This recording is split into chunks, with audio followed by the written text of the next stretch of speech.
इस वक्त इस मौजू पर बातचीत करने के लिए हमारे साथ major doctor Mohammad Ali Shah defence expert जुड़ गए हैं। सबसे पहले तो बहुत शुक्रिया जी सलाम को वक्त देने के लिए। मोहम्मद अली शाह साहब, आपसे समझना चाहेंगे सबसे पहला रिएक्शन आप इस मामले को लेकर क्या देना चाहेंगे, कैसे देखते हैं सूरत हाल को?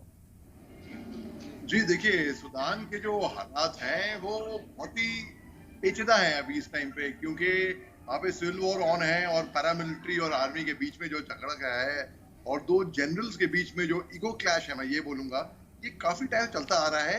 लेकिन भारत ने भी ऑपरेशन कावेरी बड़े सक्सेसफुली तरीके से अभी, मैं कह रहा हूँ, लॉन्च किया है। अभी तो और बाकी है। तकरीबन 300 से थोड़े कम लोग अभी थोड़े बहुत वहां से उड़ान भर चुके हैं। हमने 500 लोगों को पहले ही दिन के पहले आधे में ही वहां पे सूडान पोर्ट पे महफूज तरीके से भिजाया था। 3000 हिंदुस्तानी हमारे वहां पे अटके हुए हैं। अभी तो खैर कम हो गए, संख्या अभी काफी कम हो गई है। लेकिन अभी सूडान के जो हालात हैं, बाकी से इरिट्रिया और भी अफ्रीकन कंट्रीज हैं, वो भी पूरी कोशिश कर रही हैं अपने अपने लोगों को वहां से इवैक्यूएट करना। ये अलग बात है कि हिंदुस्तानी की स्ट्रे इंसिडेंट में वहां पे उनकी बदकिस्मती से इंतकाल हो गया, उनकी मौत हो गई थी वहां पे। मगर बचाव करने के लिए हर एक देश अपनी अपनी कोशिश कर रहा है। इसके अलावा आप कुछ कह नहीं सकते सूडान के हालात कैसे होंगे, क्या होंगे, क्योंकि ये जो जनरल्स हैं काफी, मेरी एक बहुत सीनियर डिप्लोमेट से बात हो रही थी। ये यहाँ पे इंडियन एम्बेसडर भी रह चुके थे, वहाँ पे एनवॉय वहाँ पे रह चुके थे। ये बताए थे कि ये दोनों जनरल्स को मिले भी हैं, उनको उनकी सुलह भी करवाई है, उन दोनों को उनको टास्क दिया गया था कि उन दोनों से बात भी करें। और लेकिन दोनों जनरल जो है उनके बीच में ऐसा ईगो क्लैश है कि ना ना भैया ना, वो जी बात करने को बिल्कुल तैयार नहीं है। तो ये बहुत पेचीदा सिचुएशन है।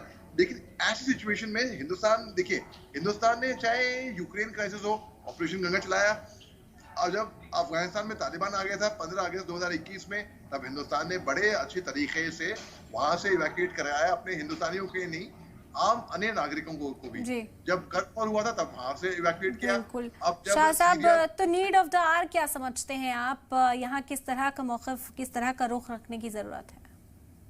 इरम जी, आपका बहुत अच्छा सवाल है। देखिए, नीड ऑफ द आवर है कि क्योंकि वहां पे सिचुएशन बड़ी पेचीदा है और अनप्रिडिक्टेबल है, कुछ कहा नहीं जा सकता क्या होने वाला है। तो अभी फिलहाल जो बाकी नागरिक हैं उनको वहां से किसी भी तरह, हर हालत में, हर सूरत में वहां से इवैक्यूएट करा जाए, उनको महफूज तरीके से घर भेजे। और जो वहां पे जो नीड ऑफ द आवर है, भाई कमाल की बात है, एक तरफ रशिया और यूक्रेन जो अलग अलग देश जो एक जमाने में एक ही थे, वो लड़े, वहीं दूसरी तरफ सूडान में देखिए एक ही देश में, और दोनों गवर्नमेंट के अंदर आते हैं, मिलिट्री और पैरामिलिट्री, वो लड़े हैं वहां पे, बिल्कुल जैसे कि ऐसा सिविल वॉर हो रहा है कि जैसे आप पूछो ही मत। तो बुरे हाल है, शांति बनाने की जरूरत है। अब शांति ऐसे बनेगी, मुझे लगता नहीं कि काफी अभी शांति बनने वाली है, क्योंकि ये काफी टाइम से दोनों जनरल्स के बीच में झड़प रही है। और ये मुझे लगता नहीं कि ये सुनने वाली है एक आध दिन में। मगर हाँ, सीज फायर का ऐलान हम तब सुन रहे थे, ये बीच में इसमें एक सीज फायर हो सकती है, और उस सीज फायर के दौरान ही मैक्सिमम लोगों को वहां से निकाला जाए। नीड ऑफ द आवर है, वहां से मैक्सिमम लोगों को वहां से सूडान से बाहर निकाला जाए। बिल्कुल शाह साहब, इसके अलावा हम ये देख रहे हैं WHO ने भी तशवीश का इजहार कर दिया है कि लैब्स जो हैं उन पर अब कहीं ना कहीं कब्जा किया जा रहा है। खसरा, पोलियो, कालरा जैसे जो वायरसेस हैं वो इन्फेक्ट किए जा सकते हैं अगर इसका भी गलत इस्तेमाल किया जाए। कितना बड़ा खतरा क्या आपको बनता हुआ नजर आ रहा है? खतरा है, बिल्कुल, इसमें कोई शक की बात नहीं है। लेकिन अब स्थिति ऐसे आ गई कि आगे खाई पीछे कुआं, तो कोई चॉइस नहीं बची, तो फिर कॉर्नर्ड हो गए। और इसमें जो इवैक्यूएशन ऑपरेशन भी होते हैं वो ऐसे होते हैं, जैसे कि मान लीजिए, आपको एक एग्जांपल के तौर पे बताता हूँ ताकि हर कोई हमारी इस बात को समझ ले।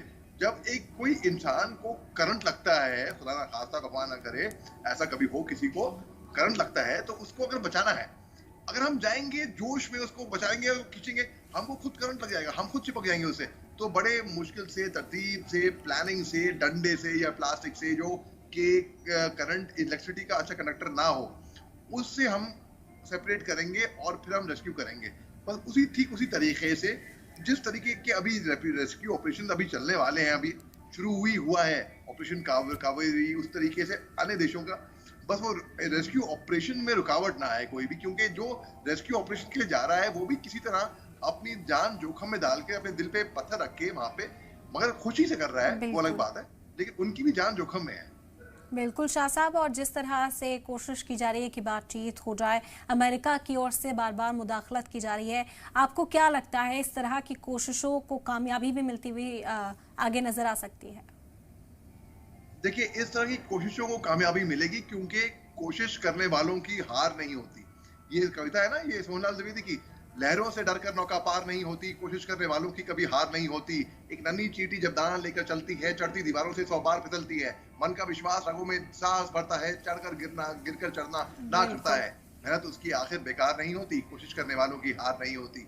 तो फिर इनकी भी हार नहीं होएगी। मैं जानता हूँ कि इनकी कोशिशें कामयाब होंगी। बिल्कुल, लेकिन सूरत हाल पर अगर नज़र डाली जाए तो मोहम्मद अली शाह, यहाँ पर हालात जो हैं वो मज़ीद ख़राब होते हुए नज़र आ रहे हैं। अब लगातार हमारे ख़ास मेहमान मोहम्मद अली शाह साहब हमारे साथ बने हुए हैं बतौर डिफेंस एक्सपर्ट। मोहम्मद अली शाह साहब, आपसे समझना चाहेंगे, रूस यूक्रेन जंग का जो खात्मा है वो होता हुआ अब भी नज़र नहीं आ रहा। काफ़ी महीने बीत चुके हैं, साल भर से ज़्यादा का वक्त हो गया है, और मुतासिर सबसे ज़्यादा जो है वो आम आवाम है। साथ ही साथ किसानों की जो परेशानियां हैं उन पर भी हम रोशनी डालने की कोशिश करें, किस तरह से किसानों को भारी नुकसान उठाना पड़ रहा है, कैसे सूरत हाल देखते हैं आप?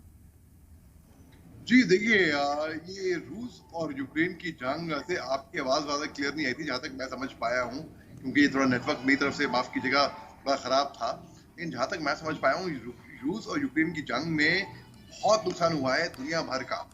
और यहाँ पे बात ऐसी है कि केवल किसान ही नहीं, जितने भी हर किसी का, हर किसी तौर पे नुकसान हुआ है।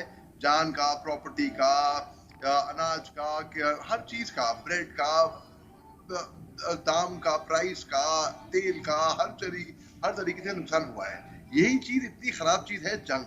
और यही चीज करती, ये जंग यही चीज करती है कि दुनिया में हर किसी को कहीं का नहीं छोड़ती।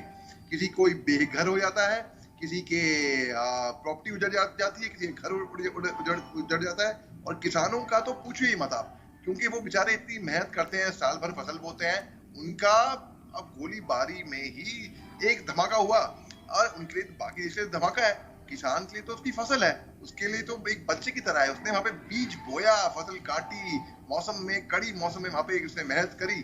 तो इसमें बात यह है कि ये सबक दुनिया भर को सीखना चाहिए रूस और यूक्रेन की जंग से, क्योंकि इतनी लंबी जंग खींची गई है ये, और लोग अंदाजा लगा रहे थे कि कब खत्म होगी ये जंग। और अगर आप सच पूछें तो मैं अगर आपको दिल की बात बताऊं, मुझे लगता भी नहीं कि ये अभी जाके खत्म होने वाली है। अन्य देशों ने कोशिश करी, बहुत कोशिश करी। तुर्की ने कोशिश करी, इजराइल ने कोशिश करी, हिंदुस्तान ने कोशिश करी। हिंदुस्तान ने तो खैर एक ह्यूमैनिटेरियन कॉरिडोर सीजफायर भी का बना दिया था, जिसकी वजह से लोग वहां से निकल पाए। चीन ने कोशिश करी। चीन तो दादागिरी करता है, वो तो दादा बनने के लिए आया था वहां पे, दिखाने के लिए, शो ऑफ करने के लिए।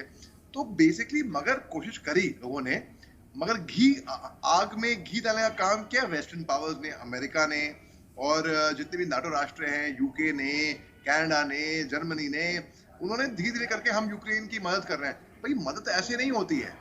मदद अगर करनी ही थी तो मदद उनको ऐसे करनी थी कि भाई वो जंग रोके, शांति की तरफ लाएं, सही राह दिखाएं।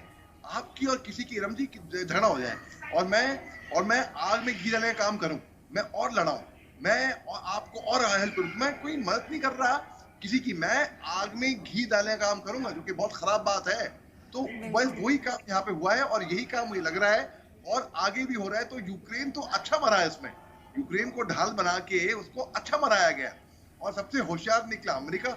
बिना गोली चलाए, बिना एक गोली चलाए, बिना बूट ऑन द ग्राउंड, बिना अपने एक सिपाही को घायल, मरा तो दूर की बात, बिना अपने एक सिपाही को घायल करे बगैर यूक्रेन का बुरा हाल कर दिया, और रूस को तो तहस नहस कर दिया। फिनलैंड, स्वीडन जब आए, जब उन्होंने बोला कि हमको भी नाटो में शामिल होना है, उनमें से एक देश तो आ गया नाटो में शामिल। रूस को आपत्ति थी शुरुआत से ही यूक्रेन के को नेटो में जाने की। रूस कुछ कर नहीं पाया, रूस कुछ कर नहीं पाया। उसके बाद जब देखा एक राष्ट्र आ गया, और फिनलैंड, और नेटो में, तो बात ऐसी है कि इससे दर्शाता है साफ, दुनिया को सबक सीखना चाहिए। और अगर दुनिया इससे सबक नहीं सीखेगी तो मैं जानता नहीं, मेरे को बहुत खौफ है इस बात का, किससे सबक सीखेगी दुनिया।